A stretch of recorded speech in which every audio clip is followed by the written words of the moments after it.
everybody. Welcome to another edition of Talking About Cars on the Road. This edition, we are in the state of Washington. We are located near Spanaway to start us off. And this, of course, is for something a little bit unusual.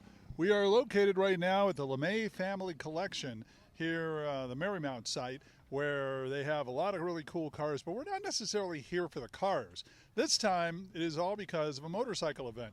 They're having a motorcycle event here. There's a group called the Seattle Cossacks.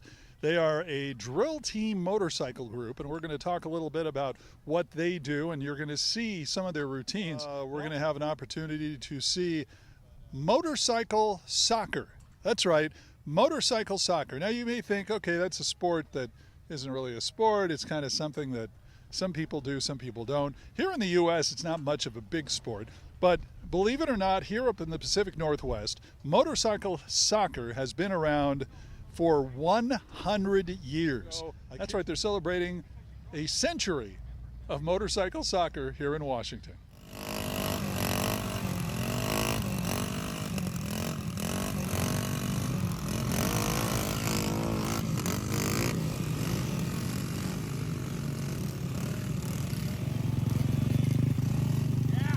So this is a 100th anniversary of motorcycle soccer in the Pacific Northwest, and the way we determined this was our motorcycle soccer or motorcycle museum folks have documentation that they played motorcycle polo, as they called it, in 1924 in Long Beach, Washington, and with the Gypsy Club. It used to be the AMA Club, and there was a tournament there or something. And now we are playing soccer in 2024, which means it's a 100th anniversary that we're celebrating just randomly and arbitrarily. Does this mean they were playing soccer in motorcycle soccer in the sand? It was on the beach. Apparently, from that photo, they had a big rally out there, the Gypsy Tour, and motorcycle polo was one of the featured events among races and stock car races and bike races. So yeah, right on the sand, I guess. Any idea how somebody came up with that idea, or was it just spur of the moment, hey, let's try throwing motorcycle and soccer together? Well, it's kind of a natural progression, you know. I mean, you got motorcycles and you got a ball. I mean, that's how we came up with it. And our version of it, we came up with totally independently. We had no idea this had ever been done anywhere else. We thought we were being novel. And it was actually, honestly, born out of pure laziness. It was after a party, and my dad told us to go out to the field and pick up the soccer balls. And instead of walking out to the field, we went into the shed and got the bikes and went out to get the soccer balls and figured out we couldn't carry the balls on the bikes. So we started kicking them around the field and decided, well, this is kind of fun. Let's go get some tires and make goals. And so it was just born out of sheer laziness, and, you know, that's how it happened. Was alcohol involved? Possibly. I cannot confirm nor deny if there was any alcohol consumption the previous night, but it could have been a possibility, you know. It is indeed a possibility. Your reaction when you found out this has been going on not only since before you guys came up with the idea, but also for almost a century, now a century. Tom Samuelson and Jack Mackey from the VME and Pacific Northwest Museum of Motorcycling brought it to our attention. They're motorcycle historians, and Tom Samuelson did a lot of research on this and found photographs and evidence of motorcycle soccer being played in the 20s and 30s with these early motorcycle clubs around the Pacific Northwest, and also all over the United States as well. So, yeah. I want to say that this is an idea that's prime for somebody to come up with it for a league. I mean, has anybody ever done something like that you're aware of? Well, in Europe, they actually have a motoball league that Eastern Europe and Germany and France, it's been actually going since also the 20s and 30s. So again, we had no idea this was going on until we started we'd Google motorcycle soccer and all this motoball would come up. And they actually have leagues and international championships and everything. Oh, but that's Europe and Eastern Europe. There's nothing like it here in the U.S. Would it work here, you think? If you had a bunch of money you could throw at something, would you try to open up one? hey, you could do anything with a lot of money, you know, and a great promotional person, you know. But you know, we're not in it for the money. We're just here for the fun of it, you know. The fact that we can say, you know, we're celebrating the 100th anniversary of motorcycle soccer in the Pacific Northwest, I get a kick out of that. And we sold the t-shirts, and we made the t-shirts, and everybody has them, and we're having a lot of fun with it. So I understand that you guys have rules for this that are kind of a little unusual. Well, we try to keep it simple, you know. Our one main rule is to not run into anyone, and we try to abide by that because we don't want to hurt the bikes, you see. Forget the people, just the bikes. Well, you know, our motto is safety third, you know. So, yeah, safety third. Yeah, safety third. Yeah, and you know, the bikes, we have to fix them, and it takes a lot of work to fix the bikes, you know. Your leg will heal or whatever, but, you know, but, you know, it's all about the bikes and keeping them running. You know, you understand. So that's the most controversial rule, or is there a controversial rule? That's our basic rule, but then we have another one actually that we try to abide by that makes the game really interesting, is that it's like a trials match where we're not allowed to put our foot down if we're stopped. So that makes a little strategy for the game. So like if you're in front of the goal, you can't just sit there with your feet down and block the goal. So you have to stand, or you can stand on your pegs and balance while you go around, but and we don't have any goalie, so if you're in front of the goal, you have to have your feet on the pegs, or if you're with the ball, you can't just sit there and plant your feet. So that adds a lot of interest to the game and a lot of strategy. If you got no officials either, so how I assume you guys trust each other.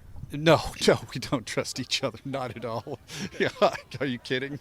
Jeez. You know, again, keep your eye on the ball. Watch for people passing. You know, people are going to screw up. People are going to, you know, do stupid things. We're more like motorcycle riders than soccer players, so we're really bad aims. So we'll get a nice clear shot and then miss. You know, that's one of our classic moves. But we've been trying to do some passing, you know, where you kind of keep an eye on whoever your teammate is and pass to them. Little tricks. One thing you want to watch out for is that guy over there. You can see him with the purple bandana. Yeah, that's him. Yeah, his nickname is Kill Switch. So you got to watch out because he will literally turn your kill switch on. And we don't have a rule that says you can't. So, you know, and technically you're not running into anyone. So, you know, it doesn't say you can't do that in the rules. So I understand that your family has a background in this? Well, my family. Well, my dad, he was the one who developed, he restored all of these bikes. So my dad saw us playing in the field. You know, he said, that's kind of cool. You know, my dad was a motorcycle guy, longtime motorcycle guy, flat track racer, and did enduros. And he saw us doing this, so he started collecting TL125s. They're all Honda TL125 bikes. And he started collecting them and building all the bikes. He painted all the number plates, he restored all the bikes, painted them sequentially red and blue. You know, the even ones are red and odd ones are blue, but my dad basically restored all of these bikes, and we're just basically keeping them all running so we can have fun playing.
we started in 1938 as a hill climbing group.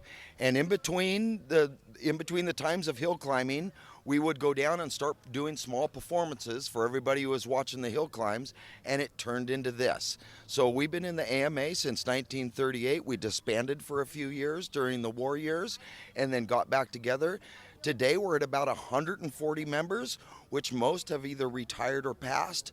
Active members, we have about 16 to 18 active members, and we have anybody from 37 years on the team to just a few years on the team. So we have youngsters and we have some old goats too that we sure appreciate on the team. Okay, so what do you guys do? I assume you don't climb hills anymore. What exactly do the Cossacks do with the bikes? Yeah, not on purpose. So we do a series of drills that will last about 15 minutes or so, maybe 10 minutes, and then we'll get right into our stunts, which includes pyramids, people riding backwards, riding on your crash bars, standing in your seat. And the pyramids, again, can be up to 4 bikes wide and 3 guys high, and so it's a lot of slow maneuverability and hold on loosely, but don't let go. It says behind you that it's you guys are a motorcycle stunt team. Is anybody by chance on the team actually a stuntman? Well, yes, but self-proclaimed. And we're not professional because we are a nonprofit. So this is our vacation time.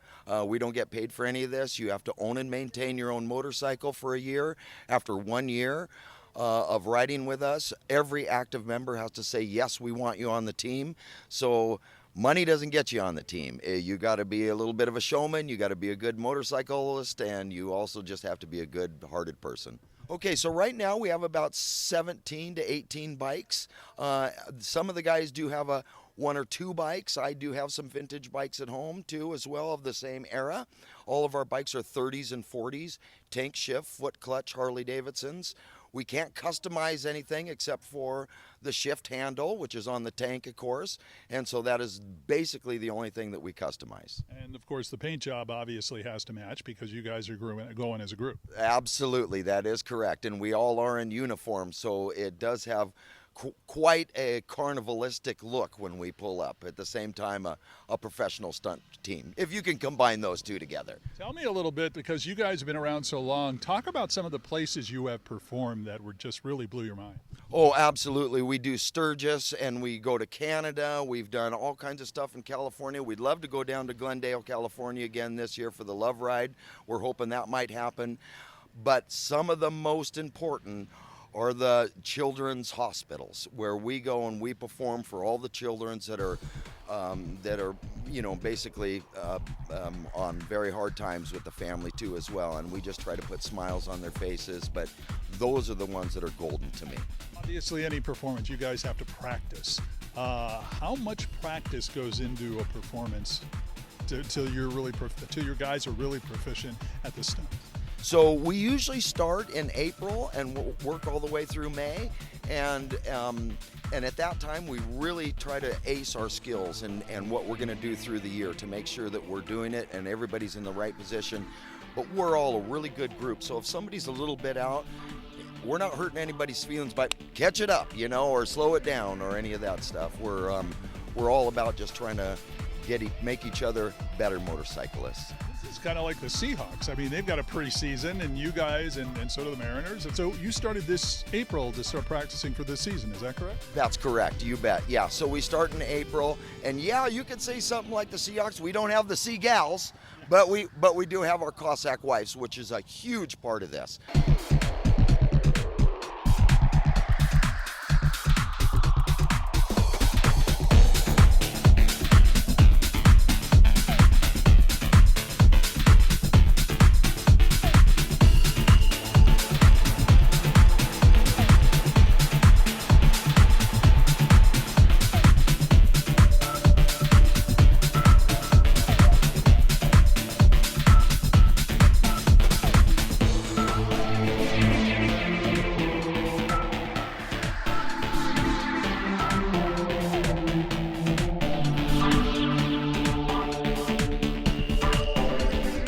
My father was in the team for about 8-9 years now, so I was always around. I was just kind of, I I watched the show, and then about 14 years old, I was like, I want to do this, and then I did.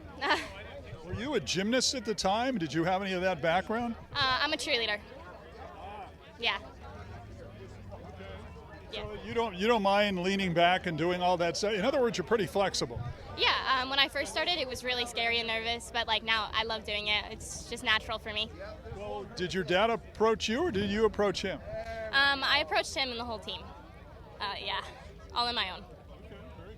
So what about your friends? Have they seen you do this, and what do they think of your performances? My closest friends have, yes. They think it's super cool. They think I'm kind of crazy, but you know, it's okay. Fellow cheerleaders, would they do the same thing? I don't know. Cheerleaders usually don't like getting like dirty and gross, so I don't know if they would do this, but I love it, so. So how long did it take where you were comfortable doing this? Probably about a year. Yeah, so from 14 to about 15, that's when I learned all my big things, like my layback. I learned that. My first show I ever did, I did a layback. Yeah, now they're just natural. While the motorcycle is going, that didn't give you cause at one point? No.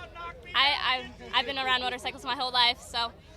Best thing about doing this? I think seeing the little kids and how excited they get, especially the little girls, because I remember being a little girl, there was no one like me, so being that role model for kids is my favorite thing.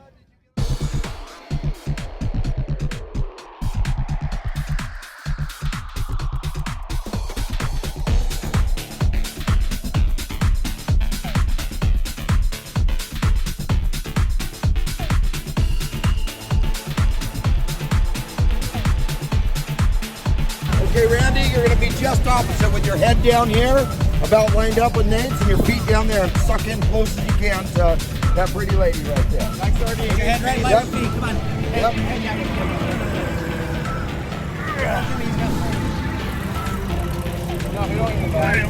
Perfect, perfect. Everything's looking good. Okay, everything's looking good. Ready? 1, 2, 3. Some extra protection for you. Yes, thank you. Don't get up. Keep your arms down.